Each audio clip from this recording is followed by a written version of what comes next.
The next second I spotted several men's shadows near my car. Obviously I'd been exposed. Seeing those guys driving toward me, I immediately fled in the opposite direction, but my speed couldn't match their car. Soon they shot me in the shoulder, but I couldn't worry about that right now. I jumped straight into a small river, but unexpectedly they released a vicious dog. Seeing the dog getting closer and closer, I instantly thought of a good way to deal with it. I climbed onto shallow water, blew the excess water out of my pistol, and the second before the dog charged, I shot it dead on the ground. At this point I also realized my license plate would definitely expose my identity. For my family's safety, I immediately arranged for my wife to go on vacation, then took this briefcase of cash and checked into a motel to figure out who these people were. I specifically hid the briefcase in the ventilation duct of room 137, then quietly restored the vent to normal and deliberately booked the adjacent room 138. Little did I know this decision would save my life, because at this time, the killer Anton had already learned my identity through my license plate, and through the tracker in the briefcase, quickly locked onto room 137 as the target to avoid alerting anyone.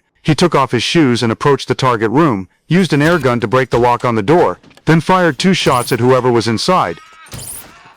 But just then, another person suddenly appeared, but was shot down the next second. Anton suddenly noticed a hand appeared in the mirror. The person was begging Anton to spare his life, but unexpectedly, to avoid getting his clothes dirty, Anton calmly pulled the curtains and killed him with 1 shot. Though everyone in the room was taken care of, Anton searched for ages, but couldn't find the briefcase anywhere. Little did he know, at this time the briefcase had already been pulled through the ventilation duct by me next door, into the adjacent room. Only after seeing scratches in the ventilation duct did Anton figure it out, but he didn't plan to give up tracking me. He used the same method to break into my house door, but I had already escaped from there and was staying at another motel. As I lay in bed thinking about how easily the killer could track my location, something felt wrong. To verify my suspicion, I quickly opened the briefcase and searched through it carefully. Sure enough, I finally found a GPS tracker in the money, and from the frequency of the red light blinking, it wasn't hard to tell. The killer seemed to be getting closer and closer,